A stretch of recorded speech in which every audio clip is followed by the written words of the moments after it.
Welcome to the regular voting meeting of the Forsyth County Board of Commissioners. As we begin this meeting, it's the first time in my memory, and I go back to 1994, when the county manager is not here, the vice chairman is not here, Fleming Elamine is not here, Ted Kaplan is not here, and oh my goodness, the county manager just walked in. But we can't vote because we don't have, well, yes, we do. We have a majority. So having said all of that, this is, you're here for a history-making event primarily because it's never happened before in my lifetime.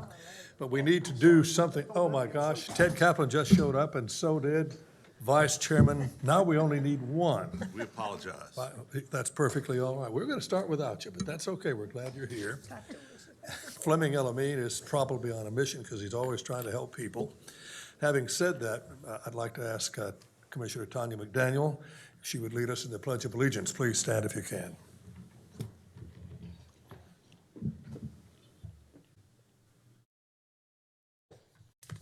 Allegiance To the flag of the United States of America, and to the republic for which it stands, one nation, under God, indivisible, with liberty and justice for all.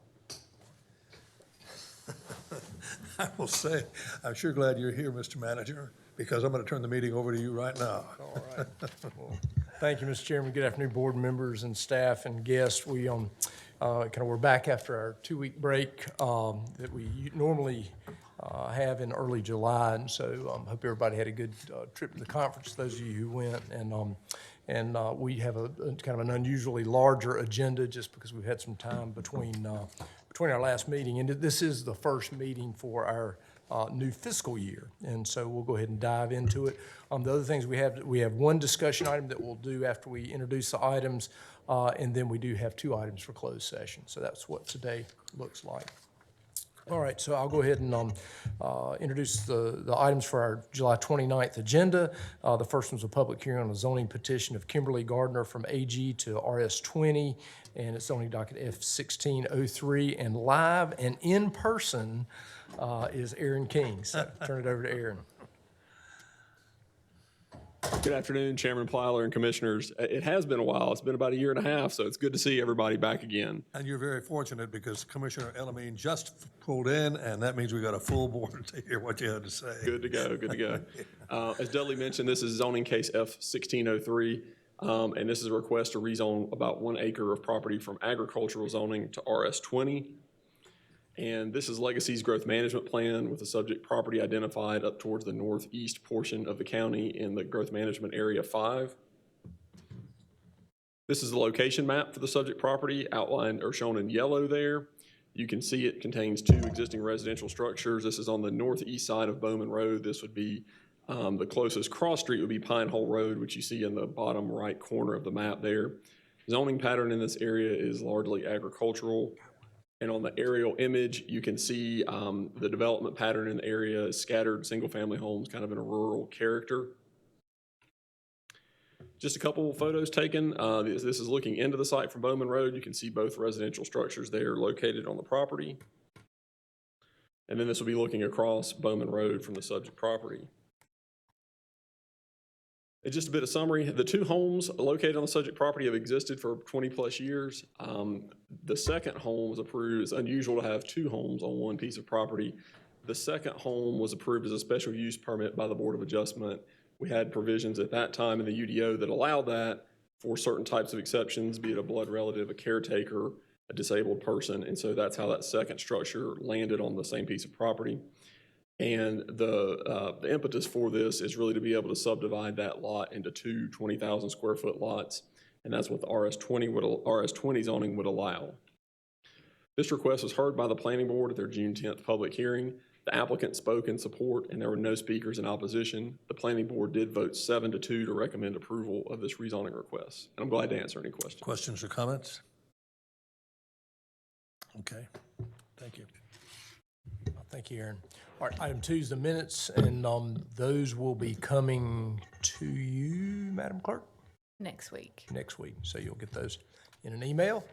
Item 3 is a public session. Item 4, and we've got a number of budget and finance items, is an amendment to the Pandemic Response Special Revenue Fund to appropriate grant funding for emergency rental assistance. Liz White? is who I had on my list, but I did not see Liz. And Kyle Wolf is going to jump up and pinch it for her. Good afternoon, Commissioners. So this item is necessary to amend our pandemic response special revenue fund to appropriate some additional funding for the emergency rental assistance program. Those dollars can be used to provide financial assistance and housing stability services to eligible households, such as payment of rent, rental arrears, utilities, home energy costs, and other utility arrears. And it appropriates an additional almost $1.3 million with an additional 1.9 coming later this year. And so we've received funding for this program in the past, and these are just additional dollars that have been allocated. I'm happy to answer any questions I can try. Questions or comments? I think the other thing that we'll try to do is give you an update on how that's gone so far. And so maybe next Thursday, we'll provide a little bit more information about we've got that private company that's handling some of the eligibility piece for that. And so we'll let you know about that. Item 5 is also Kyle's. It's an amendment to the fiscal year 2021 budget ordinance. It reflects behavioral health allocation to Crossmore communities. Sure. And Commissioners, as you'll probably recall, as the FY22 budget was being developed, we issued an RFP for behavioral health funding requests, and applications were received and then reviewed by a subcommittee of the Health and Human Services Board. And then the Health and Human Services Board voted to forward those funding recommendations for your consideration. Those were presented by Deputy Manager Chantel Robinson at the April 22nd briefing. And if you remember during her presentation in April, she indicated that there was one application that was not recommended for funding because the applicant, which was Crossmore Communities for Children, they had recently submitted a Substance Abuse and Mental Health Services Administration grant, and there was some question about whether there would be a duplication of funding if they had received that SAMHSA grant, as well as receiving funding from behavioral health allocation. And so when the FY22 budget was adopted, there was $181,053 that was set aside in a budget reserve for behavioral health. Crossmore recently received notification that their SAMHSA grant was not approved. And so staff is recommending now to fund their request using that remaining $181,000 that was set aside in the budget reserve. And happy to try and answer any questions you might have about Questions, this as well. comments? Would you repeat that amount again, please, for me? It is $181,053 is what we're recommending to use. That's the amount of money that we had left over from the annual $4,026,677 that we typically budget for behavioral health every year. Okay. There was $181,000 that was not allocated, and so they had requested, I believe it was $198,000, so it doesn't fund their full request, but it funds a significant portion of it. It was all part of the allocation committee with the Human Services Board's work that was done too. So Additional it was really questions? just more in line with the strategy. Additional questions or comments? Thank you. All right, thank you, Kyle.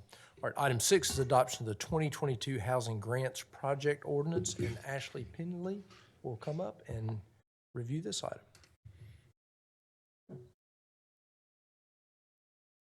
Good afternoon. This is my first meeting, so I'm happy to be here and meet you guys. I would like to talk about the adoption of the 2022 Housing Grant Projects Ordinance.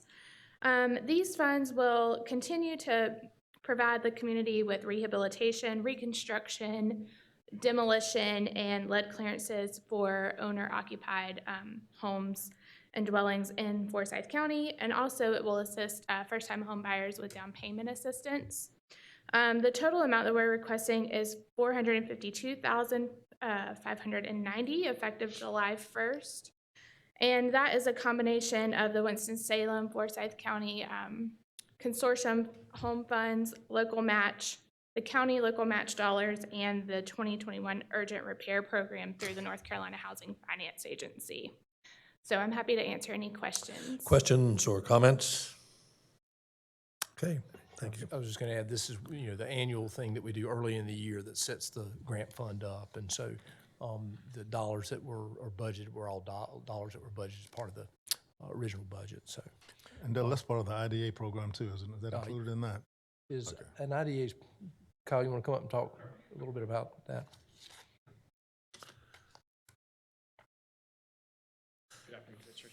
Yes, sir. Some of these funds can be partnered with the IDA program. That operates a little bit separate from this. So that program gets a $2,000 match. But what's really helpful is then we are able to leverage these funds and provide up to $30,000 in down payment assistance. But yes, sir, it does work with the IDA program. Great. Thank you, Kyle. Appreciate that. All right, agenda item 7 is an amendment to the fiscal year 2021-2022 budget. It appropriates committed fund balance and transfer to the 2020 PAYGO capital projects ordinance. And you've got an associated amendment with that. I'll turn it over to Kyle. So, as you'll recall, in 2015, the Board of Commissioners reserved $1.5 million in fund balance to assist the Smith Reynolds Airport, of which $300,000 has been used, leaving a balance of $1.2 million that has been reserved in fund balance over the past several years. And in November of 2020, the board authorized the sale of property located at 4897 Lansing Drive to Front Street Garner. And as that property is airport property, the proceeds of that sale are required to remain with the airport. You'll also recall that the Lansing Drive property is where the school system had some maintenance operations. And when the 2020 PAYGO CPO was adopted kind of around that same time, there was $900,000 that was reserved for co-located maintenance operations for the county and the school system. And so because the proceeds of the sale of the Lansing Drive property need to remain with the airport, we were recommending that we release that $1.2 million for the airport and transfer those to the 2020 PAYGO CPO to pair up with the with the $900,000, which would give it basically $2.1 million for potential co-located maintenance operations. Happy to answer any questions. Questions or comments? Okay, thank you. All right, thank you, Kyle. Agenda item 8 is we'll flop between Kyle Haney and Kyle Wolf. It is Kyle Haney's item. It's a resolution authorizing a request for and acceptance of additional loan funds from the Clean Water Revolving Loan Fund under the Division of Water Quality, involving the $447,300 for the Idols Road Regional Pump Station. Kyle. Good afternoon, Commissioners. Back in February of 2019, this board voted to accept loan funds from the North Carolina Department of Environmental Quality Division of Water Infrastructure to help fund the development of the Idols Road Lift Station at Tanglewood Business Park. That was a partnership between us, Davie County, and the City County Utilities Commission. So we accepted the loan in an amount of $4,473,300. That project is closing out. The construction's done. We are getting the final bills for that. And as you know, we brought a couple amendments to you. The total cost of that project increased over that original amount. So the county's maximum is $5,201,058. As part of that loan, at the end of a project, if the cost of that construction is over the original loan amount, the agency allows you to request 10% additional loan funds from that original amount to help cover those costs. They would be subject to the same terms, which is a 20-year repayment, 1.91% interest rate. And what that would do, we have the funds in that account through PAYGO funds and other dollars that were in that account, which would be what we would pay for it. Unless we accepted this, we would have loan funds, and that would allow us to use $447,300 of those PAYGO funds for other purposes in that CPO. So this item would just allow us to request that additional 10% in loan funds. Comments or questions on Kyle's presentation? Just make sure I heard the interest rate is 1.9%, Kyle? 1.91, yes, sir. 1.9%. Yes, sir. You got to say it again. 1.9%. Sounds like they're happy. Any further questions? Okay, thank you, Kyle. Thank you. All right, we'll go back to Kyle Wolf now. Item 9 is an amendment to the fiscal year 2021-2022 budget ordinance that appropriates additional fund balance from Triangle Fire Tax District. Sure. So as you know, our budget ordinance, it includes estimated revenues, fund balance utilization, and total appropriations for our various fire tax districts and service districts. And one of those is the Triangle Fire Tax District, which is served by 3 volunteer fire departments: Beeson's Crossroads, Union Cross, and Gumtree. And essentially the fire tax revenue from the Triangle Fire Tax District is then distributed to those 3 based on a percentage that was set several years ago. And we typically will also allocate the available fund balance within the Triangle Fire Tax District to those three on an annual basis as well. During our budget process, the amount of available fund balance that was included in the budget ordinance was actually only the fund balance that was for one of those departments. And so what this action does is it appropriates the amount, the additional fund balance for the other two departments, so that we can just, we just like to distribute that money out on an annual basis to those three. And this just really just kind of adds those additional funds. It doesn't affect general fund balance. This is our fire tax district fund balance that's for the Triangle District. Any questions? Questions or comments? Okay, thank you, Kyle. Okay, item 10 and 11 are Adam Pendlebury, so Adam will come up. They're both public health budget items. Item 10 is an amendment to the 2021 budget ordinance that increases revenues and appropriations for Forsyth County Department of Public Health for epidemiology and public health preparedness. And then item 11 is for the women's and children's health section. I'll turn it over to Adam for both items. Good afternoon. Again, these are two amendments to our grant agreements with the state. The first one is an amendment to AA 716, which provides us an additional $75,000 for COVID-19 testing. The second one is an amendment to AA 619, which provides us with an additional $12,326 for testing, community surveillance, and epidemiology. Be happy to answer any questions you might have. Questions? Out of one. Thank you. Thank you, Adam. All right, agenda item 12, we'll go back to Kyle Wolf, is a resolution approving the community-based juvenile delinquency, substance abuse, and gang prevention plan for fiscal year 2021-2022. So, Kyle. So this is an item that we do on an annual basis as well, and it is necessary to approve the FY22 funding plan for JCPC prior to submitting it to the state. These funds are included in the adopted budget. We had them in a budget reserve because it was right around the time of budget adoption was when the full JCPC approved it. They approved it on June 7th. We adopted that very week as well. And so again, this is just something that we have to do every year to submit to the state in order to finalize the plan.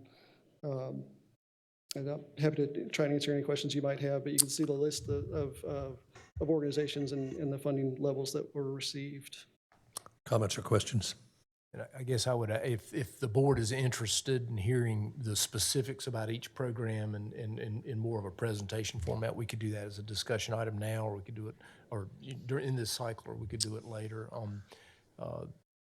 I'm probably a lot more interested in hearing the outcomes, successes of the programs. And I did kind of look over part of that before today, and there are general questions about, how much overhead is provided to a lot of these agencies, and then what are we measuring and accomplishment? There's these broad general terms, and I hope there's some more specific outcomes that are expected from those. And I don't want to take a lot of time. I mean, that's what the JCPC in making those grant awards hopefully is looking at all that. Absolutely. But it would be nice to know what the outcomes are expected of those, even if it's just a sentence of, with this money, this is what we expect to happen for this many kids. Because if it's sometimes a program serves 30 kids and some serve 300. Sure. And that issue is, I think, is part of the accountability. And I served on JCPC for a number of years, and it was a problematic issue. And I think if there's a way that we can get a short summary of that, that'd be great. I think we can get that for you. We may actually already have it, but if we don't, we can definitely get it for you for next week. Well, the commissioners agree to put it off until we can get the outcomes for this. No problem? Sure. Okay. We'll have them by next Thursday, so it should be in good shape. All right, agenda item 13 is a resolution authorizing the execution of the necessary documents to apply for and receive U.S. Department of Justice Bureau of Justice Assistance 2021 Edward Byrne Memorial Justice Assistant Grant, or JAG funds. And Randy Hunsucker with the Sheriff's Office will review. Thank you, Dudley, and good afternoon, Mr. Chairman and board members. The Sheriff's Office and the Winston-Salem Police Department have been allocated fiscal year 2021 JAG grant funds in the amount of $237,492 from the Department of Justice. The attached resolutions would authorize execution of necessary documents to apply for and receive the grant funds, and also authorize execution of an interlocal agreement with the City of Winston-Salem to equally share the funds. The amount would be $118,746 each. The Sheriff's Office will use this portion for enhancing and continuing the capabilities of the Real-Time Intelligence Center, or RTIC. That includes software programming, surveillance equipment, and other related equipment. The city would like to use its funds for unmarked vehicles to be assigned to their Special Investigations Division.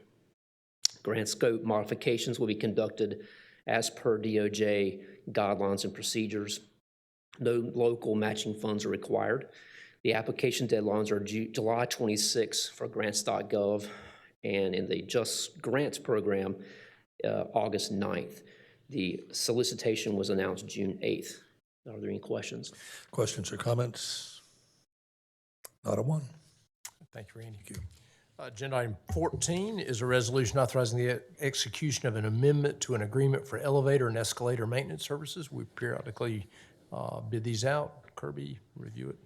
Yes, sir. Good afternoon, Mr. Chairman and Board. As background on this item, the county opened the Forsyth County Municipal Parking Deck in fiscal 20. That facility has 2 elevators that were under warranty through fiscal 21. That warranty has now expired, and this board had previously approved a contract for escalator and elevator maintenance services with Schindler Elevator Corporation. The original annual cost of that contract was $82,500 a year. We reduced that last year by $2,400 to $80,100 because we removed the old Sheriff's Administration building. So now we're going to propose another amendment to add the parking deck. The annual amount to add the parking deck is $11,808. That will bring the fiscal 22 total to $91,908. At the end of fiscal 22, we will rebid this contract, and we did budget funds in our fiscal 22 budget anticipating this increase. And lastly, the cost of the amendment is shared with the city at a rate of 35%. Happy to answer any questions the board has. Questions, comments? Not a one, thank you. Thank you. All right, thanks, Kirby. Agenda item 15 is a resolution selecting and authorizing execution of an agreement with Shelco LLC to act as the design builder and provide design and pre-construction services for the Tanglewood Multi-Use Event Center project. Just a reminder, this project did get moved up because we were able to issue the debt for it that would have been issued in 2023, a couple years early. And so we've kicked off and gotten started with this, and there's been a lot of work done around that. James Anderson with General Services will review. Good afternoon, Mr. Chairman and Commissioners. The item before you is a resolution to select Shelco LLC as the design builder for the Tanglewood Multi-Use Event Center project and to authorize a contract for pre-construction phase services. Shelco was selected by an RFQ process advertised by City County Purchasing. We received 8 responses to the RFQ, and a selection committee comprised of General Services staff, Parks and Recreation staff, and the manager's office shortlisted IL Long Construction using Fuller Architecture, Samet Corporation using CJMW Architects, and Shelco using Walter Robbs, Callahan, and Pierce Architects. After completion of the interviews, the selection committee recommends selecting Shelco LLC as the most highly qualified design builder for the project, and staff have negotiated a pre-construction phase fee of $450,000, which represents 9% of the $5 million budget for the project. And I'll be happy to answer any questions. Questions or comments? Very well done, thank you. All right, the next couple items are James as well. Item 16 is a resolution awarding a contract for the Annex 1 roof replacement project. This item is a resolution to award a contract to Bar Roofing and Maintenance LLC for the roof replacement at the Annex 1 facility. The existing roof has reached the end of its useful life and requires replacement. Currently, there are several active leaks throughout the facility that's requiring continuous attention from our maintenance department. City County Purchasing publicly advertised the project and received bids on June 3rd, 2021. We received 3 bids from the project. Bar Roofing Maintenance and LLC was the low bidder at $380,000. Owens Roofing Incorporated was the second low bidder at $467,674, and Triad Roofing Company was the highest bidder at $571,500. Bar Roofing has committed to obtaining 14.6 MWBE percentage contracting for the project, so that exceeds our 10% goal. And it's the recommendation of the General Services Director, the County Manager, and the City County Purchasing Director to award a contract to Bar Roofing in the amount of $380,000. I'd be happy to answer any questions. Questions or comments? Remind us what the Annex 1 building is. That's the facility that was formerly Behavioral Health Administration. I think it was Building B, if I remember the designation correctly. Is it the old Partial Hospital building? It's not Partial Hospital, it's the one that's closest to DSS. Okay, so it's the one between Partial Hospital and, Yes, sir. so it's where the pharmacy is and The all. pharmacy, I think child support's been moved over there now. The Family Justice Center was recently moved into that facility. Right. Okay. All right. And then item 17 is James Welts, a resolution awarding contract for public health roof replacement project. Talk about that. This item is a resolution awarding a contract to Triad Roofing Company Incorporated for the roof replacement at Public Health. The existing roof system and skylights have reached the end of their useful life and require replacement. City County Purchasing publicly advertised the project and received bids on June 23rd, 2020. The project did include 2 bid alternates. Alternate number 1, which we are not recommending for accepting, was an alternate method of replacing the roof. Ordinarily, it would have been a cheaper method, but due to the current construction market and material availability, it ended up being a more costly method. So we will not elect to do that. And then alternate number 2 was to replace the skylights on the facility. They've reached the end of their useful life and are in need of replacement. We did receive 3 bids. Triad Roofing submitted a base bid of $359,000 and $100,000 for alternate number 2. Bar Roofing submitted a base bid of $389,000 and $110,000 for alternate number 2. And Hamlin Roofing submitted a base bid of $421,177 and $105,350 for alternate number 2. And Triad Roofing has committed to obtaining 10% MWE participation on the project. So that meets our 10% goal. And it's the recommendation of the County Manager, General Services Director, and City County Purchasing that a contract be approved in the amount of $459,000 to Triad Roofing for the public health roof replacement project. I'll be happy to answer any questions. Questions, comments? I've got a couple comments, and I want to say I really appreciate having this opportunity to get to our new agenda system and to get that and to looked at it a couple days ago and had a chance to talk to James about this because I had a number of questions and he was very, very helpful.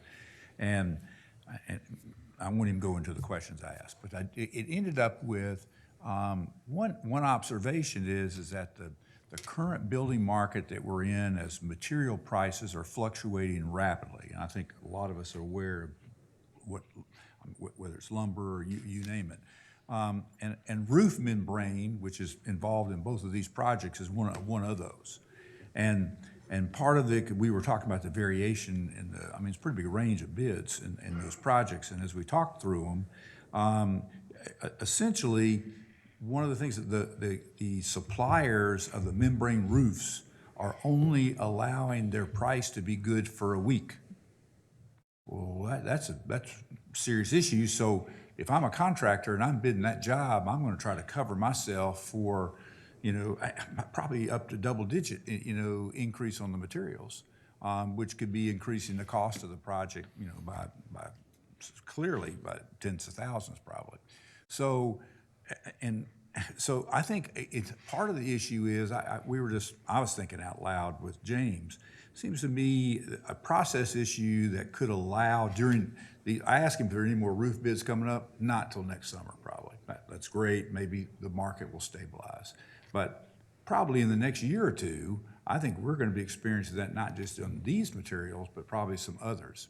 And I think it would be worth thinking through a process that could actually make our review much faster. So for example, where essentially the final bids are open just for an example on a Thursday, particularly for projects where you've got, like this had basically one material supply, a big one, the roof. And to be able to go from that point to the following Thursday, which is when we would be meeting, and actually try to approve it on that date. And I think there are, you know, obviously there are time issues of contracts, and it takes us a long time to do this stuff.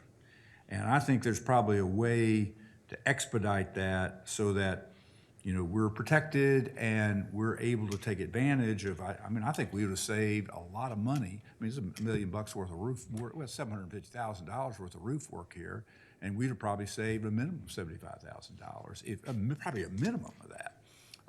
If we were able to respond and they could lock in and the contractors knew, what was happening in that. And there may be other things that come up. Big projects, I don't think there's any way you can control it, but we do a lot of these kind of small projects. And I think there ought to be a way for us to maybe think through expediting those in the future. It's not a rush because we won't have one like this for a while. But we have projects that we bid that are small, and I think we could consider that. Any other questions or comments? One question, Mr. Chairman. Sure. Well, actually two, technically, James. Just as a principal for the city-county board there, do we ever exceed the 10% diversity requirement on the average, or we just look for that as our objective? And Typically on roof projects, we have not met the 10% goal. In the past, we've seen sub 2% typically participation on roof projects. So for both of these to meet or exceed that 10% goal is phenomenal, in my opinion, on this one. Some of it just depends on how much forced labor and how much is going to be subcontracted from the general. And so, and I think that's probably one of the issues here is that there's not a lot of subcontractors work that's going to be done. But on a regular construction project, we've done great. I mean, I think the Central Library was 30-some-odd% or something. So the nature of how much gets subcontracted is a big issue. Yeah, and with roofing too, most of our roofers tend to do a self-perform 100% of it. And so, unless they happen to be an MWBE contractor, then, their participation is going to be limited to, just if they're using a company to haul away debris, or, there's only one roof material supplier that's MWBE. So very, very limited opportunities there on a roof project. okay. And just a follow-up, Bar Roofing Company, is that a local company? They are. They're a Forsyth County company. Okay. Their owner lives in Winston-Salem, and the company's out of Kernersville. Okay. Thank you. Further comments? Thank you. Thank you, James. Item 18 is a resolution authorizing the execution of an agreement between Forsyth County and Wake Forest University Health Sciences for medical direction services for emergency medical services. And Darren Ziegler, our emergency services director, will review this. Good afternoon, Commissioners. Before you have our proposed contract with Wake Forest Baptist, the process with this year, we reached out to both of our major medical centers, Wake Forest Baptist and Novant Forsyth, since that's where we take the majority of our patients to. And on the other side of it, we're their largest supplier of patients when it comes to transporting patients.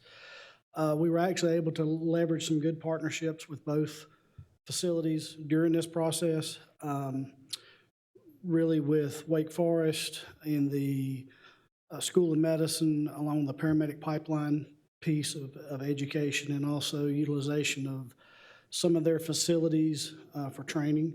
So that's been a good process for us. And then along with Novant, where we actually have some facilities that we're staffing ambulances at now.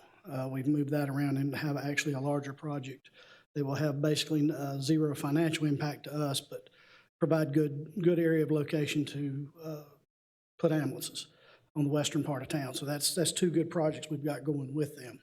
So this project, or this contract is at the same amount as it was last year, with no proposed increases for the next 2 years, the life of the contract. When we did reach out to both facilities, this was about 25% less than the contract proposed by Novant.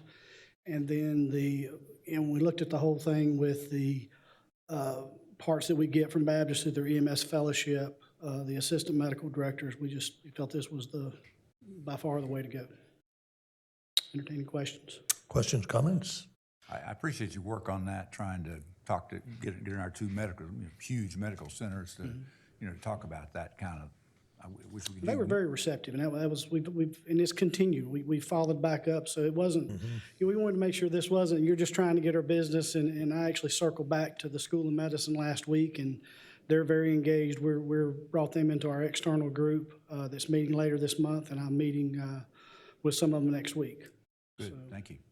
Thank you very much. Appreciate everything. Thank you, Darren. Agenda item 19 is a resolution authorizing execution of an agreement between Forsyth County and Information Incorporated to provide hosting and maintenance services for the iReception application. Not sure who, I had Kyle. It's online. Who is, pardon, who is? Cindy Firkin. Oh, hey, Cindy, I'm sorry. All right, so the Hey, good floor is yours. Thank you. Good afternoon. The agreement with Information Inc. will provide the hosting and maintenance for the iReception application and also a kiosk pre-check-in and lobby TV integration. The iReception application provides check-in and check-out functions for staff at DSS and allows employees to assist customers and assign the assist to a worker. iReception also is a tracking and a reporting system. The kiosk pre-check-in will create efficiencies around check-in and also negate confidentiality, privacy issues. Visitors will be asked at the kiosk will be asked simple questions about the reason for their visit so that we can better assist the customers to direct them where they need to go. The kiosk will be available in both English and in Spanish, and the lobby TV screen will display the visitor number now being served, whereas in the past we've had to actually reach out by name to customers as they were waiting in the lobby area. This will assign the number, and the customers will know what number is being assisted. And that way it gets rid of any privacy or confidentiality issues. The total contract is not to exceed $63,000. Cost allocated, federal, state, and county. Divided between the $63,000. The iReception hosting and maintenance is $50,450 per year. The added pre-check-in kiosk is $12,000 a year, and there's also an additional $100 annual fee for the SSL certificate. Liz White is also here to answer any program questions, programmatic or funding questions. If anyone has those questions, I'll be happy to answer any questions that you have. Good presentation. Cindy, questions or comments for Cindy? I have two. I'm curious about, as you looked at that product, the iReception, are there other counties that use it? I'm just looking for some users that are satisfied with it, that really like it. Liz? Yeah, I'm trying to get my camera on. Hold on. Okay, I believe I am on now. So, yes, Dr. Martin, there are other counties that are using the iReception. The kiosk portion of that is actually something that is new. We are going to be the first county using that, but the reception module itself has been in several counties around the state, for probably 4 or 5 years. And I take it, are there competing vendors? I mean, was that product actually, did you actually bid that that tool? Yes, the iReception we did, Cindy, was a year and a half ago. We started that process before COVID hit, and I think finished it kind of during the beginning of COVID. So the iReception, there are many modules out there that you can do that with. We also looked at some self-check-in kiosks, but none of them could merge in with the iReception that we're already utilizing. So we did look at other vendors for self-check-in. They could not merge the two pieces to make it seamless for staff and for customers. Because I didn't see any summary of other vendors in this? I may have misunderstood you. Did you say before COVID, before our pandemic shut down, that you actually had already bid this? And I'm just a little confused about Yes. the summary of the vendors.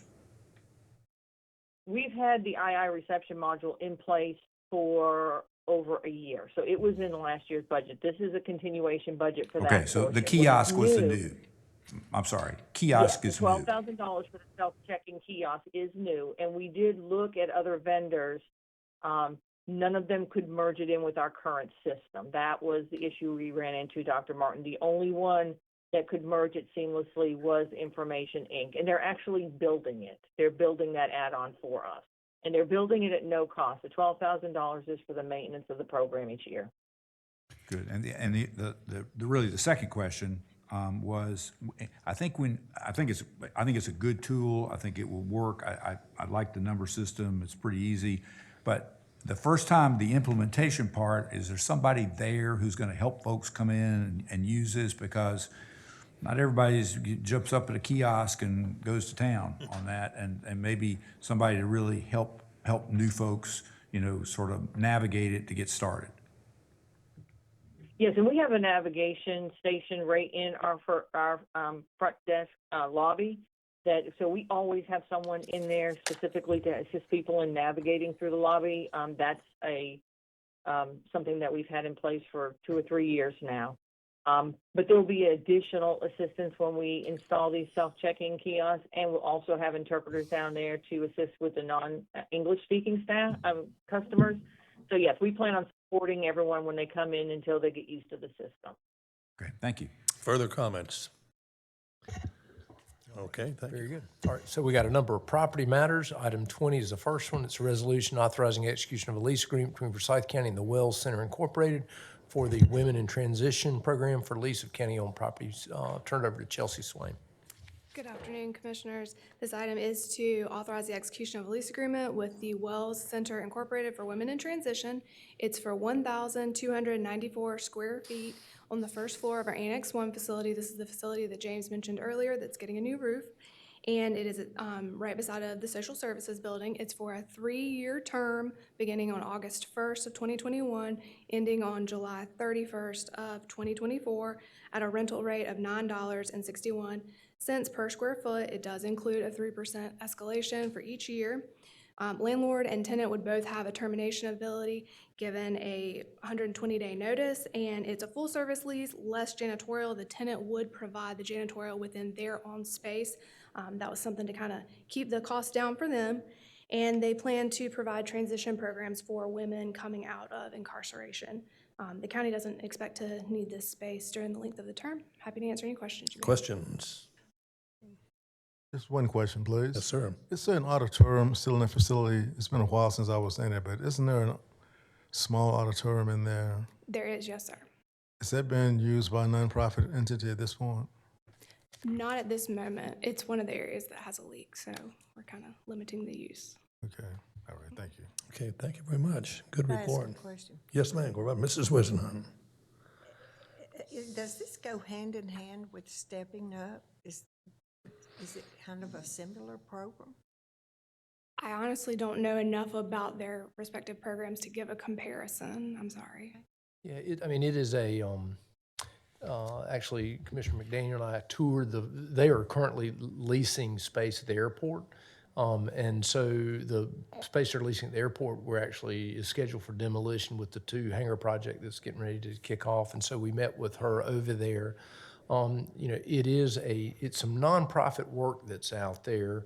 And they do have very similar missions. But I do think there's room in that space. I don't think that she is working with folks necessarily coming out of incarceration or there. So she's got a little broader net around who she tries to help and reach. Mr. McDaniel, you want to add anything to that? Yeah. Thank you. I think the connection and the proximity to the Family Justice Center will be helpful. And as we talked about that as an option, she saw that as a plus. So she could take folks who may not be court involved, who find themselves coming through Family Justice Center, and be sort of a resource for them. Okay. All right. Mr. Manager, we're 2/3 of the way through the agenda. We are almost there, that's right. So item 21 is a resolution authorizing the execution of an assignment of hangar lease at Smith Reynolds Airport from Truist Bank to Mount Arrow Properties LLC, and Gordon Watkins has been handling that. Good afternoon, board members. As you remember, on June 3rd, this board approved the assignment of the Truist hangar at Smith Reynolds Airport to Mount Arrow. One provision of that resolution was that Truist would remain liable on that lease if Mount Arrow defaulted. Since then, we have negotiated with both parties, and they've agreed to the terms that the county had laid out, with the exception that Truist requested that they be removed from liability. We are amenable to do that as long as there's adequate insurance in place by Mount Arrow to protect the county. So at this point, we're still trying to get that insurance language ironed out, and I hope to have something finished. I'd hope to have it finished by today. That didn't happen. We hope that they'll agree to it by next week. If not, we may have to pull this item off of the agenda. I'm happy to answer any questions you have. Questions, comments? We'll have to wait till next week, Gordon, looks like. Thank you. Item 22 is also Chelsea's. It's a resolution authorizing the reservation of a negative easement, which I'm going to let her explain to you, for Forsyth County across a portion of property located at 1941 Union Cross Road. Chelsea. Yes, so this item is the reservation of a negative easement, which is essentially a no-build easement. With Trosha's development of the property that they lease at 1931, due to building code, it is requiring us to give ourselves a negative easement so that we will not build within the 10.5-foot area that is right adjoining to Trosha's proposed dining hall. It's really just a formality. It doesn't impact anything that we would do because that area is within their leased boundaries. We're just formally saying on paper we won't build anything there. Questions? I'm sort of curious. Why is it not just called an easement? Why is it a negative? That might be more of an attorney question. So it's just saying you won't do something. So as opposed to we're giving an easement so you can cross our property, we're just giving an easement that says we're not going to build a building. But if you look at the drawing, I don't know if the drawing made it into this. We'll try to get it in next week. I think but it did. It's a tiny wedge. Yes, I saw it.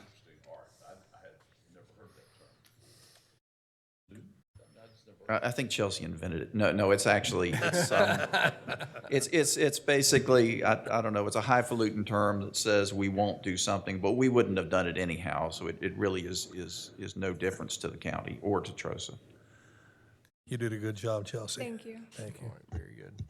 All right, agenda item 23 is a resolution ratifying and authorizing execution of an interlocal agreement between Forsyth County and the town of Walkertown for use of premises. This comes back to you after it was tabled several months ago, and really involves the sheriff's substation there at in Walkertown. There's a storefront that we have used with their permission, really without an agreement over a long period of time. I think there were a couple of issues that sort of necessitated from their perspective that we actually document this in some type of an agreement. And had negotiated with them. There were really two provisions, which I'll let Gordon talk to, that were problematic, and we had conveyed that to the town. My understanding from the town manager there is that they're not really willing to move on either one of those issues. And so Kirby and a group and other folks had kind of looked around and at other opportunities or other possibilities. They, I think, want an agreement. They want to understand by the end of this, the town of Walkertown leadership wants to understand by the end of this month, kind of whether we're going to sign it or not. So we have looked at other things. There are two possibilities. One short term, that those officers that work in that district can operate out of a vacant modular unit that's on the elementary school campus there. And so that's fairly easy to do fairly quickly, and maybe they already have been to some extent operating out of that. I'm looking at Randy because I don't see Major Elliott in the room. Major Elliott may be on the line. I don't know if he is or not. Pardon me? Okay, yeah, so it's available for us and we can use that. The other possibility that I am more interested in, and I've spoken to some of y'all about this, is there is the old Walkertown Middle School gym, which still remains. The Walkertown Middle School's not been used for a number of years now when the new facility was built. The school facility's been torn down, but the gym was in pretty good shape, and it is there on site. And it's not really being used. The schools, I think some community groups use it, but they've kind of got to go through the central office to make that happen, or through the site-based leadership there on those Walkertown campuses. So we have taken a look at it, and Kirby, if you can come up and fill in any places where I'm missed out. We've gotten keys from Darrell Walker. I asked Darrell specifically what he thought the school board, how they would feel about us just leasing that for a nominal amount, and what he thought the possibilities were. And what his comments were that they envision needing that space in some point in the future. It would be after a 2024 bond referendum that if it were passed, so it's kind of out into the future a bit. So they don't want to give up the property, but they would certainly entertain if we wanted it. Maybe a 5-year lease with a 2-year notice, and maybe even would extend beyond, 5 years on an annual basis with a couple of years' notice. I mean, obviously, we'll be integrally involved with the school board around that facility if something's built, because you would end up funding that. And so, but my thoughts were we could take, it's sort of a 2-floor gym. The basement of it is the old locker rooms. They need to be cleaned up, and they need to be dressed up a bit. We would need to put in probably a heat pump that would just serve that lower level. We would lease the whole thing. We would take responsibility for maintaining it, which is not a huge issue because we already maintain the library there. We got a janitorial crew that comes in and so on and so forth. And then we would probably seek to lease out the gym to a nonprofit to try to activate that gym above it for the community use. And so I think we can go one or two routes here. We could sign the lease agreement with Walkertown, kind of stay where we are, kind of against Gordon's advice, because it has some real problems in terms of the lease, although how much exposure that creates, is sort of arguable. But or we can really look to sort of control our own destiny around this, and we're sort of prepared to do either one. Do you have any updates on the property? We're in the process of doing a condition assessment. That's right. The manager really explained it well. I mean, it's really sort of a neat old building. There's a lot that probably needs to go in there just with some elbow grease to get it cleaned up. We've got a great team in general services that's assessing right now 2 big things for me. How do we put conditioned air in this space, and how do we get data into it? With old block buildings, that can be difficult to do. We got a good team that's looking at it right now. We're going to come back with any potential costs that would be associated with that and the OpEx for future years. So we'll have a better idea, probably in a week, maybe 2 weeks, what it would take to activate that space, really in just a basic, reasonable level for good workspace. It's a simple thing, though, isn't it? Walkertown wants us to give them a service. We're giving them the service by doing this. It's not we're going to move in and take over. We're trying to help based on what they're asking us to do. Am I right? Yeah, I mean, we serve that part of the community. The deputy that's paid for by Walkertown through the community policing actually operates out of town hall. Right. The facility beside town hall that the substation operates out of is about 1,000 square feet, and it's fairly small, and it's really just a place that officers who are in that's sort of central to that district, the sheriff's response districts are set up. Barring that, we could just have the deputy spend the night in the car. Yeah, they need a place to go. Sometimes they meet people there. They meet parents there. They meet there's some activities that go on. So, if I may, Ted Kaplan. I mean, I went out there and looked around. Is it not possible to have room somewhere in the library? Isn't there a spot there that could be? We've talked to Brian Hart about that. We've got a great property manager, Chelsea Swaim, and she's worked with the library on that. We connected them to the sheriff's department, and they were sort of talking about that. I think sort of the private workspace component is tough in a public library. And I think that may be some of the concern that's around that, but we didn't fully vet that one out. I mean, they've got meeting rooms over there. It would just seem to me there's plenty of parking. Part of the challenge with the sheriff there, and Chelsea can correct me if I'm wrong, is there are a fair amount of storage. So they do keep tires, for instance, on site, so they don't have to drive back to the Linville Maintenance Complex if they need to change one. That's difficult at a library. So there's some of that there. It's possible you could have a workspace component there and a storage component, maybe in the gym. I don't know. The other piece is we actually envision part of that being a substation for EMS as well, particularly with the way the Beltway is going to come back through there.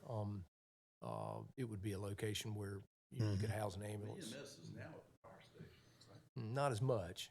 They've moved ambulances, they've moved ambulances around a bit, so. Kirby, do you have anything else you want to tell us? The manager did a great job of summarizing. I'm thankful for that. I had one question, Mr. Chairman. if I Yes, could. sir. Since we're adding value to a building that's not being used by the school system, any possibility they will let us have the building on a $1 annual lease? Yeah, yes, sir. So that's a great question. I mean, obviously, there's value to the schools in the county taking over some of the operating costs associated with that facility.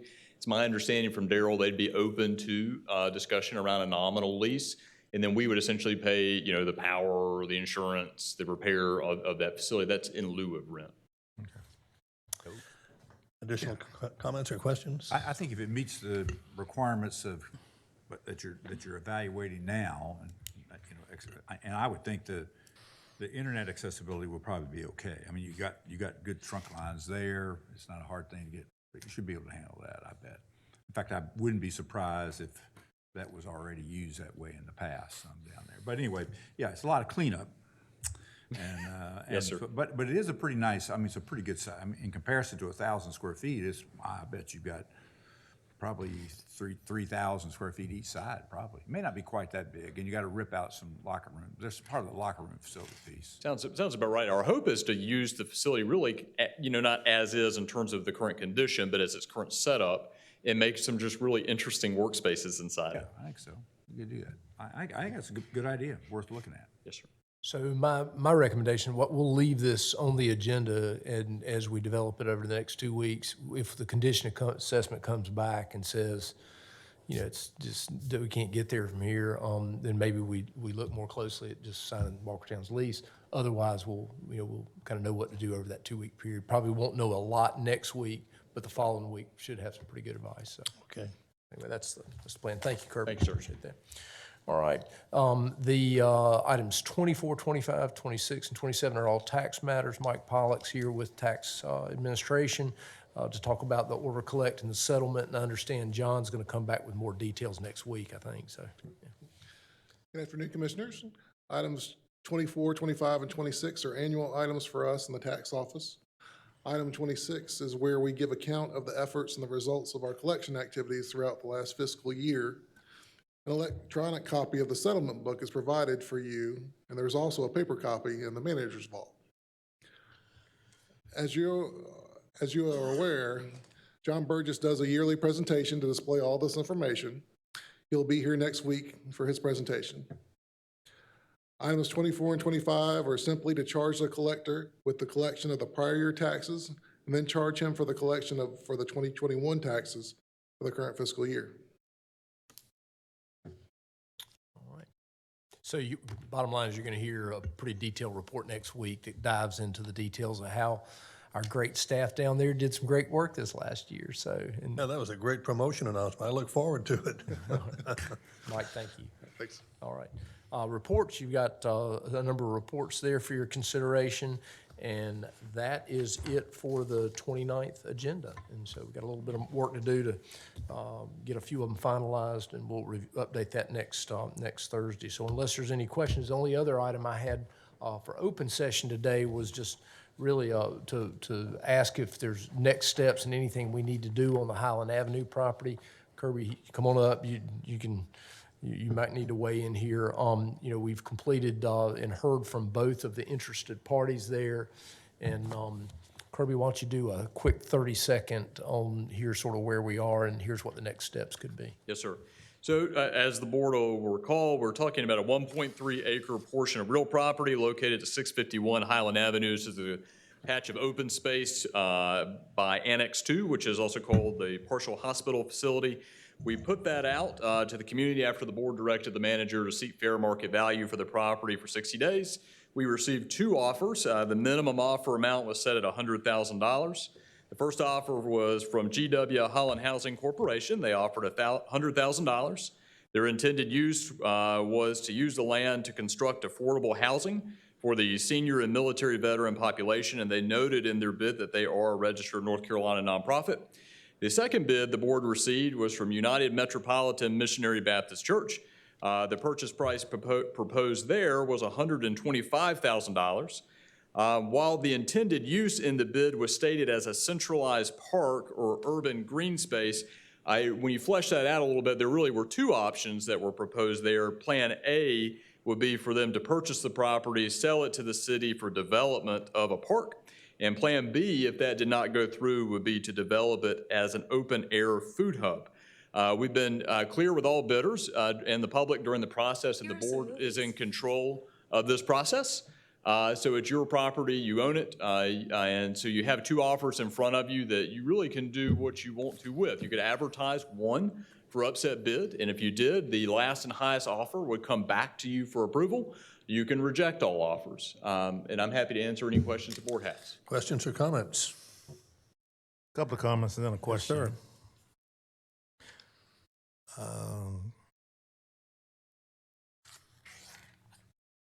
Let me make the comment first, and I'll ask the question.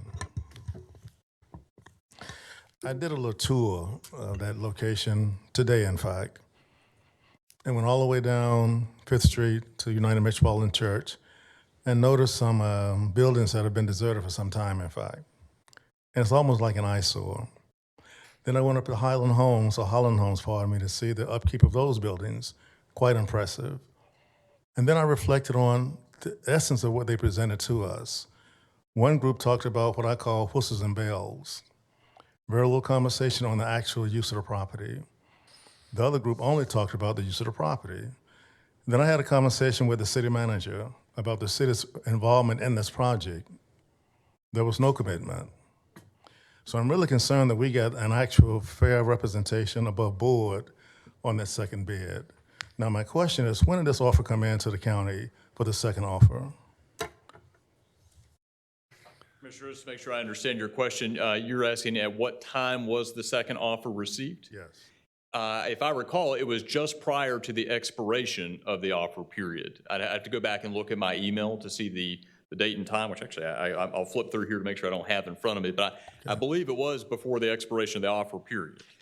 Okay. I apologize, I don't have their offer in front of me, but I can get that information, sir. Okay, and final question. If an upset offer is made, how does that process work? Yeah, it's a great question. So let's say you had just offer A out here, and the board said, we want to advertise that for upset bids. We want to sell the property. We're going to advertise this offer for upset bid. We would, the clerk would advertise that in the paper for a 10-day period, and this is by statute. And it would say, here's what we're putting out there. If there are any conditions the board puts on that, they would also be out there. If somebody wanted to upset that bid, they would come see the clerk. They would make that offer and deposit 5%. And and let me back up one step. Before we advertise for upset bid, in the first place, we would collect a 5% deposit. So to upset that bid, you have to do it by a minimum amount, which in this case would be satisfied, or 5%. If the board were to put restrictions on the use, let's say, of the property, that person or that bidder would also have to commit to meeting those restrictions in substantially the same form. So right now, in the context of this scenario, you have 2 offers. You can advertise either or none for upset bid and may place restrictions on the use of the property when you do so. And the attorney didn't correct me, so I assume that was a pretty good representation of that. Yeah, I'm in favor of doing the upset bid on the highest offer, and then it's an opportunity for folks to come in. I agree with Commissioner Elameen's analysis of the 2, but we asked for folks to submit proposals. It is an upset bid process, and I think from our standpoint, That's sort of the fair way to take a look at it. And then we could reach the same conclusion that you've reached after the second proposal. I assume. There is the third option that we decide not to sell it, right? Yes, sir. The board is in complete control and may reject the offers. Yes, sir. Just to be clear, Commissioner Martin, if you go through the upset bid process, let's say you chose the 125 offer, and there's no upset bid placed on that, you could decide not to sell the property. You couldn't decide to sell it for $100,000 to the other group. I understand that. I didn't say it that way, but that's the way I understand it. Additional comments or questions? Just for full transparency, I got a couple of phone calls from a church in town. And some of the trustees are determined to make an upset bid for this process because they're determined to acquire the property beyond the $125,000. So I want to make sure that I'm clear on the process. So we put out the 125 and they come with an offer to upset that. They have 10 days to let someone else bid against them, and that's how the process works, with the 5% of the upset bid. That's right. Then the process restarts. Then it's back out for another 10 days. And our commitment as staff would be to make sure we're clear, very clearly communicating to interested bidders what the process is and where they are in that process. So if you were to advertise an offer and the clerk put it out in the paper, we'd make sure bidders knew what that timeline was. And so long as they're coming in with their 5% before the expiration of that 10-day period, they're not missing out on anything because they always have the opportunity during that 10 days to upset. Good job, Kirby. Thanks. Thank you, sir.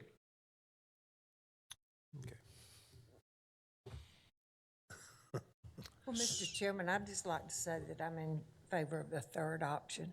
I don't want anybody to assume that it's a done deal. I very much am in favor of the third option. We have one person that's expressed any other expressions of opinion?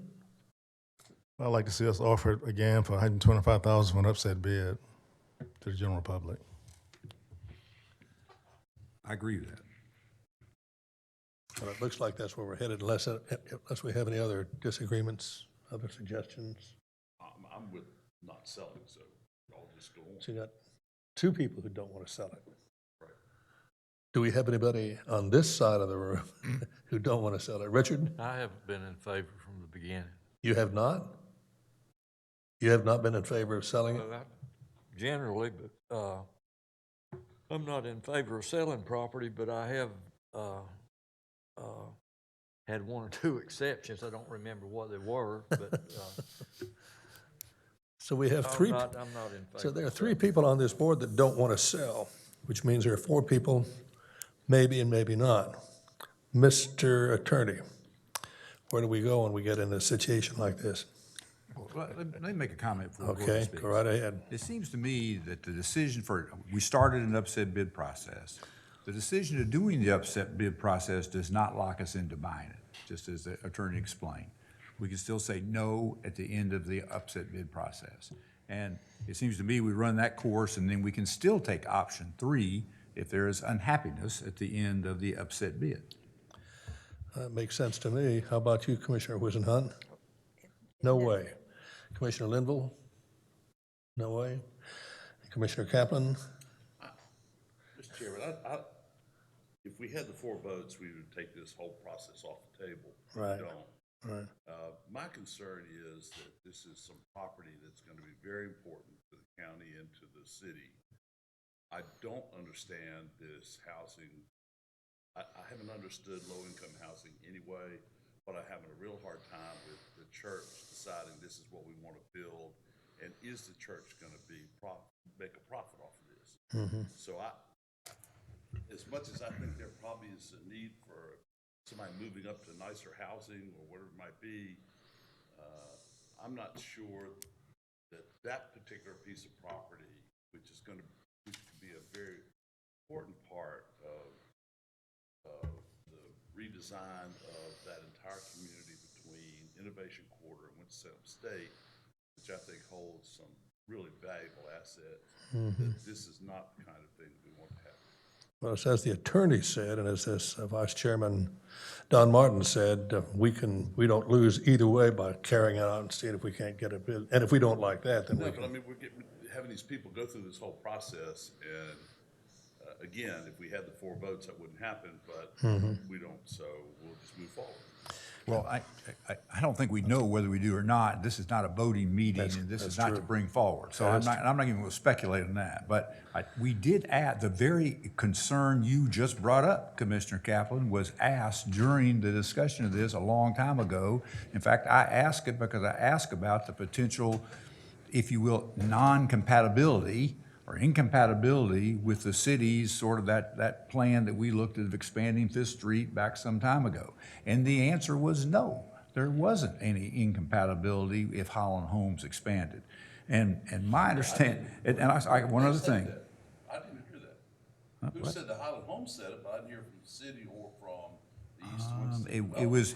It may have been from, we asked 1 week, and I believe it was reported the next week. I believe, and maybe Aaron, you might have been on the phone on some of this stuff. I mean, there was some piece of all that, because we didn't answer it that day. It was answered the next week, is my recollection of that. And you're familiar with that expansion. You know what we're talking about. Absolutely, Commissioner Martin. I think you're referring to the East End Master Plan. Yep. And as the Journal reached out and asked me about this last week, I think both options, using that for a park or for housing, both achieve goals stated in that plan. Fifth Street was really envisioned as the main street in that plan with buildings pulled up the street and a mixed-use concept there. The East End Master Plan does call for park space, and what was shown in the plan to the community envisioned that park space a little further south. That was a conceptual plan. I think either of those options can achieve goals stated in that plan, to have some green space for the community and also have some housing for the community as well. So I think either option works towards some of the goals stated within that plan. Thank you. Well, I think we're not together on this, but what we ought to do, and correct me if I'm wrong, Mr. County Manager, let's just go forward and use the $125,000 proposal as a base and get that done. And then if we can get our act together, we can go ahead and make a decision one way or the other after we find out what would happen if we could get an upset bid.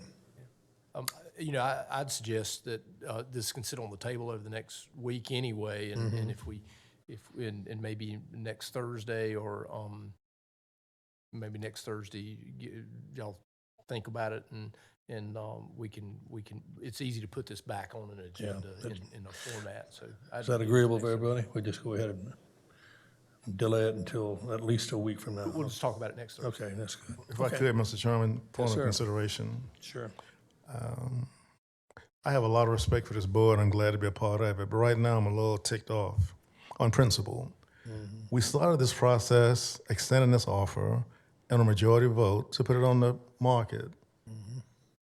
Now I'm hearing a lot of hesitation on even following through on that commitment. So I'm not sure we're following principle or just knee-jerking to afterthoughts, and I'm a little disappointed in that regard. I hope we go forward. Otherwise, we're jacking these people around, and I think it's unprincipled to do that. We should have said no in the beginning if we were not going to honor it. So what? I'll just pause right there. Okay. Well, at this point, we've got diverse ideas, and the best thing to do is just go forward and do what we have to do, but not until we give you 7 days and give ourselves 7 days to come up with something. I think what I hear is you want me to prepare an item that would move forward with a vote on it, and so that's easy enough to do. Okay, go ahead.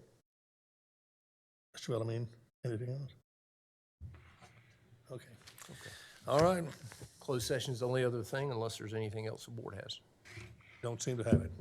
All right, very good. Need to ask the board to consider a motion to go into closed session to discuss 2 matters. 1 matter to consider the qualifications, competence, performance, character, fitness, conditions of appointment, or conditions of initial employment or of an individual public officer or employee or prospective public officer or employee pursuant to provision of North Carolina General Statute 143, 311A6, and 1 matter relating to the location or expansion of industries or other businesses in the area served by the public body, including agreement on a tentative list of economic development incentives that may be offered by the public body in negotiations pursuant to the provision of North Carolina General Statute 143, 31811A4. Since no business will come before the board at this meeting, following the closed session, the meeting will be And adjourned. Mr. Kaplan makes the motion. I second the motion. Adjourned.